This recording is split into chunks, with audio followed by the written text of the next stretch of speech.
Bismillahirrahmanirrahim. Assalamu alaikum. This is Sahil Mushtaq. Welcome to Medical Hacks. Today we are going to start the new topic of the anatomy, which is bone description. It is the most important part of your Viva exam. Either examiner or internal examiner, external examiner both have to listen the Viva.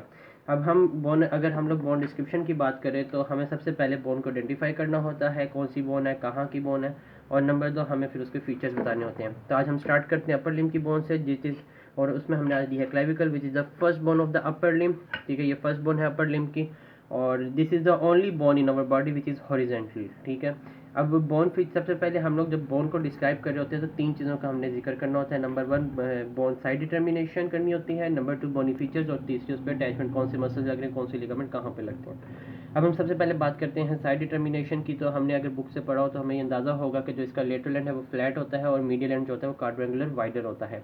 अगर हम लोग lateral and को lateral side पर रखेंगे और medial and को medial side पर रखेंगे तो हमें काफ़ी हद तक अंदाजा हो जाएगा कि किस साइड की बोन है। पॉइंट 2 हमारे पास ये होता है कि हम इसकी शाफ्ट को देखते हैं। इसकी शाफ्ट जो मीडियल 2 थर्ड होती है वो हमारे पास कन्वेक्स फॉरवर्ड होती है, और जो शाफ्ट लेटरल 1 थर्ड है वो हमारे पास कनकेव फॉरवर्ड है। देखें ये हमारे पास मीडियल 2 थर्ड है यहाँ तक, तो यहाँ पे आप देखें ये कन्वेक्स लेंस की तरह ना आगे की तरफ बढ़ी हुई है, और यहाँ से देखें तो कनकेव लेंस की तरफ बैकवर्ड हमारे पास हुई है। तो दूसरी निशानी है। तीसरी निशानी है कि इसके नीचे हमारे पास म्यूटेंट फोरामेन भी एक होता है और एक नाइटोबर्कल आता है, और इन्फीरियर सरफेस भी इसकी रफ होती है। तो अगर हम इसको इन 3 पॉइंट्स को मद्देनजर रखते हुए इस बोन को प्लेस करें तो हमें इजीली अंदाजा हो जाता है कि बोन किस तरफ की है। तो मैंने इन्हीं पॉइंट्स को सामने रखते हुए अंदाज़ा लगा लिया कि बोन लेफ्ट साइड की क्लेविकल है।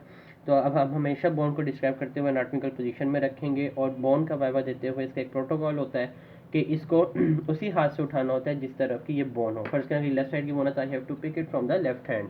अब हम इसके बॉनी फीचर्स को डिस्क्राइब करना शुरू करते हैं। बॉनी फीचर्स में नंबर 1 हमारे पास आ जाता है कि शाफ्ट क्या है, शाफ्ट में क्या फीचर्स हैं, और फिर इसके एंड्स आ जाते हैं। सबसे पहले हम लोग शाफ्ट की बात करते हैं। शाफ्ट को हम लोग स्टडी पर्पस के लिए 2 हिस्सों में डिवाइड कर देते हैं। एक हमारे पास मीडियल 2 थर्ड है और एक हमारे पास लेटरल 1 थर्ड है। अगर हम लोग लेटरल 1 थर्ड की बात करें तो ये एंटीरियरली और पोस्टीरियरली देखें तो शार्प एजेस बन रहे हैं, जिनको हम लोग एंटीरियर और पोस्टीरियर बॉर्डर कहते हैं। ये इसकी सुपीरियर सर्फेस है, ये इसकी इंफीरियर सर्फेस है। जो इंटीरियर बॉर्डर है वो हमारे पास कनकेव बैकवर्ड होता है, और जो पोस्टीरियर बॉर्डर है वो हमारे पास कन्वेक्स बैकवर्ड है। और अगर हम लोग सुपीरियर सरफेस देखें वो इसकी स्मूथ है, बिल्कुल लेटरल एंड के करीब जाकर रफ हो जाती है, और इंफीरियर सरफेस पे कोनाइड और ट्रेपेजॉइड ट्यूबरकल्स के हमारे पास आ जाते हैं। अगर हम लोग मीडियल 2 थर्ड की बात करें तो इसके हमारे पास 4 सर्फेसेज आती हैं। This is superior surface, this is anterior surface, this is posterior surface and this is inferior surface. जो हमारे पास इंटीरियर सरफेस है वो हमारे पास कन्वेक्स फॉरवर्ड है, और जो हमारे पास पोस्टीरियर सरफेस है वो भी हमारे पास कनकेव बैकवर्ड है। ये हमारे पास कनकेव लेंस की तरह, इसलिए इसको कनकेव बैकवर्ड कहते हैं। सुपीरियर सरफेस हमारे पास मोस्टली स्मूथ होती है, पोस्टीरियर सुपीरियरली हमारे पास सरफेस स्मूथ है, लेकिन near to the medial end it becomes rough. ठीक है, एंड इनफीरियरली अगर हम देखें तो ये मुख्तलिफ रफ भी है, यहाँ पे एक ट्यूबरकल भी है हमारे पास, और ये हमारे पास अटैचमेंट कराती है डिफरेंट लिगामेंट्स के, जो कि स्टर्नम के साथ अटैच होते हैं।